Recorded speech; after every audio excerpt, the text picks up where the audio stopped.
Hello students, welcome to Unacademy. मैं हूं CA Jaideep Thakkar. एक बहुत बड़ी अपडेट आ रही है यहाँ पे। जो भी 2021-22 के स्टूडेंट्स हैं उनका जो टर्म का सिलेबस था, टर्म वाइज सिलेबस, वो यहाँ पे डिक्लेयर हो चुका है। तो आज के इस वीडियो में मैं आप लोगों को अकाउंट्स का सिलेबस क्या है वो डिस्कस करने वाला हूँ। सबसे पहले तो आप कहाँ से देखोगे, तो cbse.gov.in वेबसाइट पे जाओगे। उसके बाद यहाँ पे एकेडमिक वेबसाइट पे क्लिक करोगे तो आपको ये वेबसाइट यहाँ पे ओपन होगा। नीचे आपको दिख रहा होगा term wise syllabus for board examination. Academic में जाना है, to be held in academic session 21-22 for secondary and senior secondary, मतलब सभी स्टूडेंट्स के लिए डिक्लेयर हो चुका है। तो गाइस आप यहाँ से भी जा सकते हो। अगर आप यहाँ पे क्लिक करते हो तो करिकुलम टर्म वाइज है, यहाँ पे क्लिक करोगे तो आपको पूरा सिलेबस यहाँ पे ओपन हो जाएगा। अभी मैं पहले देखो, इंटरनल असेसमेंट का गाइडलाइंस भी डिक्लेयर हो चुका है। अगर आप देखते हो कि आपका internal assessment, practicals, projects work कैसे होगा, वो भी पूरा हो चुका है। पहले हम लोग सिलेबस के बारे में बात करते हैं अकाउंट्स के। सो गाइस मैं यहाँ पे जा रहा हूँ term wise secondary curriculum, then after revised academic, और वहाँ पे जाते हैं अकाउंटेंसी में। ये अकाउंटेंसी का ये थोड़ा पेज यहाँ पे इस तरीके से ओपन हो रहा है। मैं आपको यही फाइल दूसरे एक पेज में ओपन करके बताता हूँ। ये रहा, देखो अकाउंटेंसी कोर्स स्ट्रक्चर। चलो तो ये रहा, थोड़ा यहाँ से क्या है जूम अपने कर पाएंगे इसीलिए। तो मैं आपको बच्चा लोग यहाँ पे अकाउंटेंसी का क्लास 11-12 दोनों का डिक्लेयर यहाँ पे हो चुका है। मैं क्लास 12 के बारे में पहले बात करूँगा, ठीक है। क्लास 11 के लिए मैं एक सेपरेट यहाँ पे वीडियो बना दूंगा। तो ये क्लास 12 के स्टूडेंट्स के लिए है अकाउंटेंसी। अब देखो आपके माइंड में बहुत सारे डाउट हो गए कि सर कितने मार्क्स का पेपर होगा, उसके साथ साथ सर प्रैक्टिकल्स कितने मार्क्स के होंगे, क्या सिलेबस रिड्यूस हुआ है, सारी चीज़ें बता देता हूँ। सबसे पहले तो आपका जो पेपर होगा वो 40 मार्क्स का यहाँ पे दिख रहा है। 40 मार्क्स का यहाँ पे बच्चा लोग पेपर दिख रहा है। मैं यहाँ पे नीचे चला जाता हूँ, ये क्लास 11 का था। चलिए, तो 40 मार्क्स का पेपर होगा। 10 मार्क्स के आपके जो होंगे, 10 मार्क्स के आपके यहाँ पे होंगे प्रैक्टिकल बेस्ड जो इंटरनल असेसमेंट होगा वो 10 मार्क्स का होगा। तो यहाँ पे कितने चैप्टर आए, तो पूरे ग्रुप को यहाँ पे इन लोगों ने इंक्लूड नहीं किया है। सभी जो अपने जो मेन यूनिट थे वहाँ से कुछ कुछ चैप्टर्स को सभी टर्म्स में इंक्लूड किया है। तो देखो 40 मार्क्स का आपका यहाँ पे है एमसीक्यू बेस्ड पैटर्न रहेगा क्वेश्चन पेपर, एंड 10 मार्क्स के आपके इंटरनल हो गए। इंटरनल का कैसे प्रोसेस है अकाउंट्स में वो भी बता देंगे। सबसे पहले बात करते हैं टर्म 1 में यूनिट नंबर जो है। देखो एनपीओ जो चैप्टर था, एनपीओ यूनिट, वो टर्म 2 में ऐड कर दिया है। तो एनपीओ टर्म 1 में है नहीं। पहली बात, यूनिट जो है पहले अकाउंटिंग फॉर पार्टनरशिप जो अपना यूनिट नंबर 2 था, वहां से 3 चैप्टर को इसमें ऐड किया है टर्म 1 में।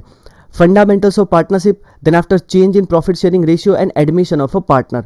तो ये 3 चैप्टर को यहाँ पे ऐड किया है और 18 मार्क्स का इनका वेटेज रखा है। 18 मार्क्स का यहाँ पे वेटेज रखा है।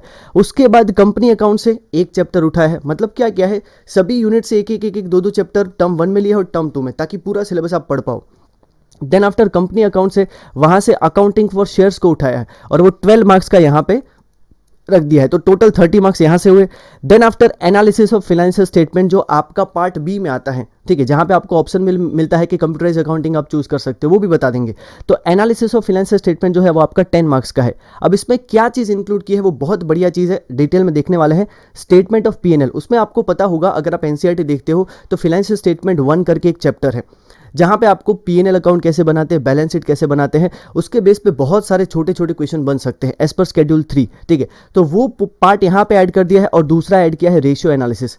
अकाउंटिंग रेशियोज जो चैप्टर है वो यहाँ पे ऐड किया है। तो आपको पीएनएल, बैलेंस शीट वो देखना है कि कैसे कंपनीज में बनता है और साथ साथ रेशियो एनालिसिस यहाँ पे देखना है। ये आपका टर्म 1 है। सभी चैप्टर्स को अपने यूनिट को देख रहे डिटेल में कि क्या क्या चीज़ें हैं।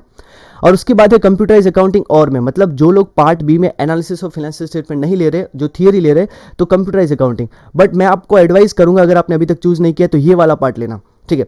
तो कंप्यूटराइज अकाउंटिंग में क्या है यहाँ पे देख लेते हैं। Overview of computerize accounting system और accounting application of electronic spreadsheet, मतलब जो एक्सेल वेक्सेल वगैरह है उसके बेस पे और कंप्यूटराइज अकाउंटिंग सिस्टम यहाँ पे ऐड किया है। तो इतना 10 मार्क्स का ही, ये टोटल 40 मार्क्स का। और 10 मार्क्स का आपका वेटेज है प्रोजेक्ट वर्क का। प्रोजेक्ट वर्क का लास्ट में आपको डिटेल में बताता हूँ। चलिए अब पहले आ जाते हैं बच्चा लोग अकाउंटिंग फॉर पार्टनरशिप फर्म, जिसमें 3 चैप्टर थे, fundamentals, then after change in ratio and admission. अब फंडामेंटल्स ऑफ पार्टनरशिप है, उसमें लास्ट टाइम भी कुछ भी डिलीट नहीं हुआ था और इस बार भी कुछ भी चेंज नहीं है। नो चेंज, जैसा लास्ट ईयर था सेम टू सेम डिटो वही है, ठीक है। तो partnership features, partnership deed, then after provision of partnership act, fix versus fluctuating capital account, ये सब हम जानते हैं। Preparation of PNL appropriation account, past adjustment जिसमें लिखा है कि relating to interest on capital, वो सब ठीक है। गुडविल पूरा यहाँ पे। एक चीज़ यहाँ पे इन लोगों ने जो की है वो हमने भी बताई थी आप लोगों को। देखो ये वाला कि goodwill to be adjusted through partners capital या current account only, raising and writing off goodwill exclude कर दिया है। तो वो थोड़ा स्टूडेंट्स को प्रॉब्लम यहाँ पे क्रिएट करता था। तो raising and right of goodwill जो था वो टॉपिक को यहाँ पे उड़ा दिया है, ठीक है। तो वो नहीं, आपको नहीं करना है। चलो हिडन गुडविल करना है। Then after accounting for partnership में रिकंस्टिट्यूशन जो है उसमें चेंज इन रेशियो तो सेम टू सेम है बच्चा लोग। तो existing partner sacrificing gaining ratio, revaluation of assets and liabilities, reassessment, preparation of revaluation. तो यहाँ पे एक चीज बच्चा लोग ध्यान में रखने लायक है कि जो एडजस्टमेंट ऑफ कैपिटल वाला टॉपिक था, एडजस्टमेंट ऑफ कैपिटल वाला टॉपिक, उसके ऊपर कुछ नहीं लिखा है, उसके ऊपर यहाँ पे कुछ भी नहीं लिखा है कि उसको उड़ाया है कि नहीं। वैसे देखने जाए तो वो इतना मेजर टॉपिक नहीं बनता है। एडमिशन ऑफ अ पार्टनर, ठीक है, effect of admission of a partner on change in ratio, treatment of revaluation, ठीक है। तो I think same to same जैसे लास्ट ईयर का था वही है। तो अपने जो ये जो अपना टॉपिक है कि एडजस्टमेंट ऑफ कैपिटल, अगर एक बार ना करे तो भी चलेगा, ठीक है। बट स्टिल आपको एक बार बच्चा लोग देखना हो तो देख सकते हो, कोई इसमें कोई बड़ी बात है नहीं, एकदम छोटा टॉपिक है। अकाउंटिंग फॉर शेयर कैपिटल, तो शेयर एंड शेयर कैपिटल, ठीक है। अब ये जो शेयर्स वाला टॉपिक था, अकाउंटिंग फॉर कंपनीज, इसमें 2 चैप्टर है, आपको पता होगा। अकाउंटिंग फॉर यहाँ पे shares and accounting for debentures. तो शेयर्स को डाला है टर्म 1 में, ठीक है। तो शेयर कैपिटल का टाइप, नेचर, ये सब है। Then after accounting for share capital, issue and allotment of equity preference shares, public subscription क्या होता है, over under subscription. Then after सबसे बड़ा जो टॉपिक बच्चा लोग बनता है आपका, वो है four feature and re issue. बहुत बड़ा टॉपिक है, बहुत टेस्ट किया जाता था, बट अब एमसीक्यू फॉर्म में है, यहाँ से भी बहुत सारे क्वेश्चन बन सकते हैं। डिस्क्लोजर ऑफ शेयर कैपिटल, ये भी अच्छा टॉपिक है। और एडवांस, ये सारी चीज़ें हैं। तो शेयर कैपिटल इतना है। नेक्स्ट टॉपिक आते हैं बच्चा लोग, अगर अपने पार्ट बी पे अब चले जाते हैं, ये पार्ट बी से अब टॉपिक आएंगे, एनालिसिस ऑफ फाइनेंशियल स्टेटमेंट। तो जैसे कि मैंने आपको बताया कि statement of profit and loss account balance sheet जो रिवाइज शेड्यूल 3 के हिसाब से बना था, वो पूरा यहाँ पे ऐड कर दिया है। तो इसमें क्या क्या है, तो सबसे पहले तो ये मीनिंग समझना है कि कैसे बनते हैं PNL account balance sheet schedule 3 के हिसाब से। Then after state meaning, objectives, limitation of financial statement, analysis क्या होता है, ठीक है। What are the different tools, जैसे रेशियो एनालिसिस है, कंपेरेटिव कॉमन साइज है, ये सारी चीज़ें यहाँ पे ऐड की है, ठीक है। रेशियो कितने टाइप के होते हैं, तो यहाँ पे एक छोटा टॉपिक है, बट लिटरली बोलूँ यहाँ से छोटे छोटे क्वेश्चन बहुत बन सकते हैं, यस बहुत बन सकते हैं। उसके साथ साथ रेशियो एनालिसिस, ये भी एक बहुत बड़ा बच्चा लोग टॉपिक है। तो financial statement analysis, then after accounting ratios, पूरा रेशियो एनालिसिस ऐड किया यहाँ पे, liquidity ratio, solvency ratio, activity ratio, ये सारी चीज़ें बच्चा लोग यहाँ पे है, ओके। ये रहा प्रॉफिटेबिलिटी रेशियो, तो पूरा पार्ट यहाँ पे ऐड किया है। और कंप्यूटराइज अकाउंटिंग से क्या क्या चीज़ें हैं, ठीक है। तो introduction, application in accounting, features of computerize accounting system, ये सारी package, general specific, tailor made जो सॉफ्टवेयर बनाते हैं अपने, अकाउंटिंग एप्लीकेशन फॉर स्प्रेडशीट वाला टॉपिक है, वो पूरा यहाँ पे ऐड किया है। ये था टर्म 1 का। अब टर्म 2 को याद करते हैं। टर्म 2 में बच्चा लोग क्या है, आपको अभी इतने से इससे ज़्यादा मतलब नहीं होगा, बट मैं एक बार एक सिंपल एक ओवरव्यू बता दूँ। तो पहला एनपीओ है, फिर पार्टनरशिप से बच्चा लोग जो रिटायरमेंट, डेथ था एंड डिसोल्यूशन जो बाकी रह गया था, वो यहाँ पे ऐड किया है। इन्होंने क्या किया है, पूरे सिलेबस को आधा आधा एग्जैक्टली डिवाइड कर दिया है, ताकि स्टूडेंट को सारे टॉपिक्स जो है दोनों टर्म में पढ़ने को आए, ठीक है। तो retirement, death, dissolution of partnership firm, companies accounts में से शेयर्स को टर्म 1 में डाला, तो डिबेंचर्स को टर्म 2 में डाला। और यस, डिबेंचर का सिलेबस लास्ट ईयर के हिसाब से है, लास्ट ईयर के हिसाब से, मतलब जो उसमें रिडम्पशन वाला टॉपिक था वो डिलीट कर दिया था, इस बार भी टर्म 2 में नहीं है, ठीक है। एनालिसिस ऑफ फाइनेंशियल स्टेटमेंट, तो जिसमें एक आप जो टॉपिक स्टूडेंट को परेशान करता है, ठीक है, वो है कैश फ्लो स्टेटमेंट, वो भी यहाँ पे ऐड किया है। और सबसे स्टूडेंट का फेवरेट टॉपिक जो है कंपेरेटिव कॉमन साइज, आप सीखोगे, ये टॉपिक टर्म 2 में है, परफेक्ट। तो एकदम सिलेबस थोड़ा अच्छी तरीके से डिवाइड इन लोगों ने किया है, प्रॉपरली डिवाइड ही कर दिया, ऐसा ही समझ लो कि सभी यूनिट को 2-2 पार्ट में डिवाइड कर दिया है। ये वाला अपने नेक्स्ट टर्म में बात करेंगे, ठीक है, कि एनपीओ जो है आप लोगों ने बहुत सारे स्टूडेंट ने पढ़ के रखा होगा, तो एनपीओ टर्म 2 में उन्होंने ऐड किया है। और डिस्क्रिप्टिव है, तो पॉजिटिवली सोचो, अगर आपने एनपीओ को डिस्क्रिप्टिव मोड में किया है तो अच्छी बात है, टर्म 2 में तो डिस्क्रिप्टिव मोड है, ठीक है।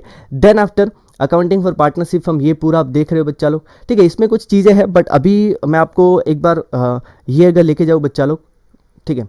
इफ़ रियलाइज वैल्यू, ये पूरा थोड़ा स्पेसिफाई किया आपने, जब सिलेबस को कवर करेंगे तब बात करेंगे, ये थोड़ा समझोगे तो आइडिया आएगा, ठीक है। तो डिसोल्यूशन, रिटायरमेंट, डेथ यहाँ पे है, और अकाउंटिंग फॉर कंपनीज में डिबेंचर्स टॉपिक यहाँ से है, और रिडम्पशन पूरा पार्ट यहाँ पे नहीं दिख रहा है कहीं पे भी, ठीक है। एक और टॉपिक को एक्सक्लूड किया है, टीडीएस को। टीडीएस टॉपिक वैसे ईजी था, बट यस इन लोगों ने एक्सक्लूड कर दिया है, कोई बात नहीं। Then after comparative common size यहाँ पे ऐड किया है, कंपेरेटिव कॉमन साइज टर्म 2 में है। और दूसरी बात बच्चा लोग, अगर आप थोड़ा देखते हो तो कैश फ्लो को यहाँ पे ऐड कर दिया है। अब यहाँ पे सबसे, और पार्ट बी में बच्चा लोग बाकी का पोर्शन है कंप्यूटराइज थियरी में, ठीक है। अब देखो, अब सर हमारा जो 10 मार्क्स का जो प्रोजेक्ट वर्क है या फिर इंटरनल असेसमेंट समझ लो, वो कैसे होगा, बहुत मस्त समझने लायक चीज़ है, यहाँ पे भी बच्चा लोग ध्यान देना, ठीक है। Students would prepare only 1 project in the entire academic session, एक ही प्रोजेक्ट आपको पहले तो बनाना है, जो टर्म 1 एंड टर्म 2 को डिवाइड करता होगा। डिटेल गाइडलाइंस क्या है, students need to create 1 specific project only in which they require to cover the company profile, वहाँ पे आपको क्या करना है, एक कंपनी का पूरा रिपोर्ट बनाना होगा, कंपनी की प्रोफाइल क्या है उसका असेसमेंट करना पड़ेगा, फाइनेंशियल स्टेटमेंट को, ठीक है, और उसके डिटेल एक रिपोर्ट बनाना पड़ेगा जिसमें क्या क्या चीज़ें कवर अप होगी, ध्यान देना। सबसे पहले तो जिसके कारण students will be able to understand the meaning, objective, limitation of financial statement analysis क्या होता है, जहाँ पे आप लोग कंपेरेटिव एनालिसिस करोगे, रेशियो, कैश फ्लो एनालिसिस करोगे, ठीक है, कॉमन साइज, ये सारी चीज़ें आप थोड़ा समझोगे। अब टर्म 1 में क्या होगा, रिटर्न टेस्ट जो होगा based on project accounting ratios, जो आपका अकाउंटिंग रेशियोज के बेस पे प्रोजेक्ट होगा, रिटर्न टेस्ट होगा अकाउंटिंग रेशियोज के बेस पे पूरा, जो 6 मार्क्स का होगा, ठीक है, 6 मार्क्स का। आपने जो प्रैक्टिकल फाइल बनाया होगा उसके 2 मार्क मिलेंगे, और आपका वाइवा होगा जहाँ पे रेशियो एनालिसिस से ही आपको टॉपिक पूछेंगे 2 मार्क का, तो ऐसे आपका 10 मार्क्स का यहाँ पे बनेगा।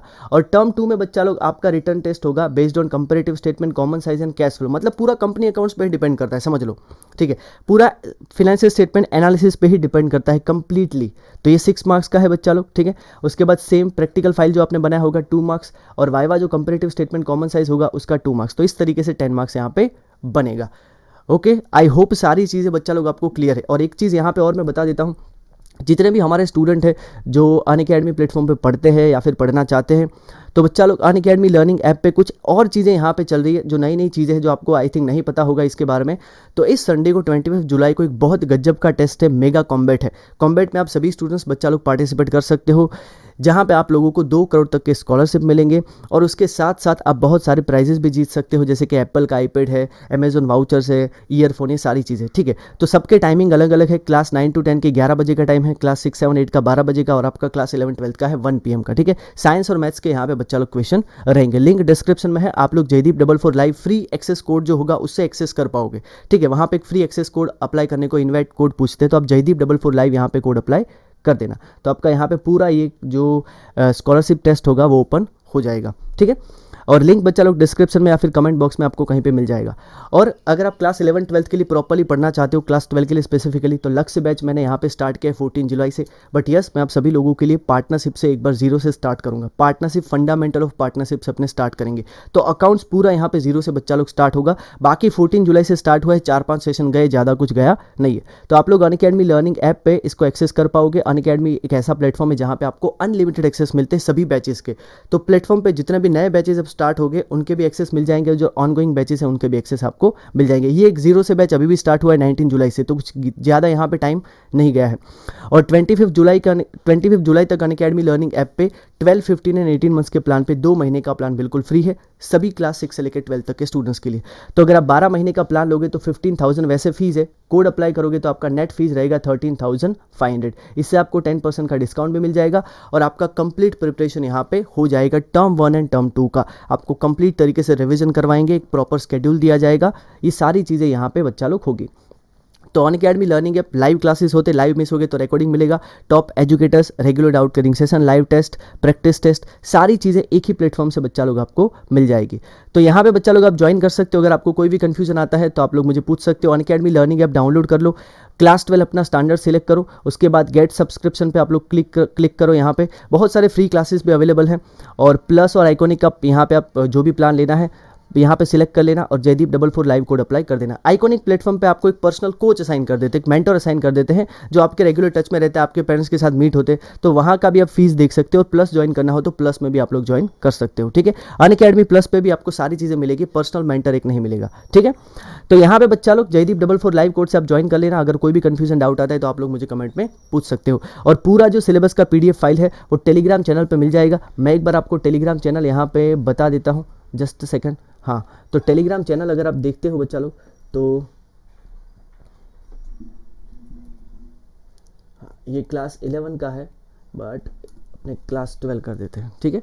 तो ये है पूरा टेलीग्राम चैनल, जहाँ से आपको पूरा सिलेबस मैं PDF फाइल अपलोड कर दूंगा, CA Jaideep Thakkar class 12 army पे। सो गाइस, आई थिंक आपको ये सारी चीज़ें हेल्पफुल लगी होगी। So all the best from my side, thank you so much, जय हिंद।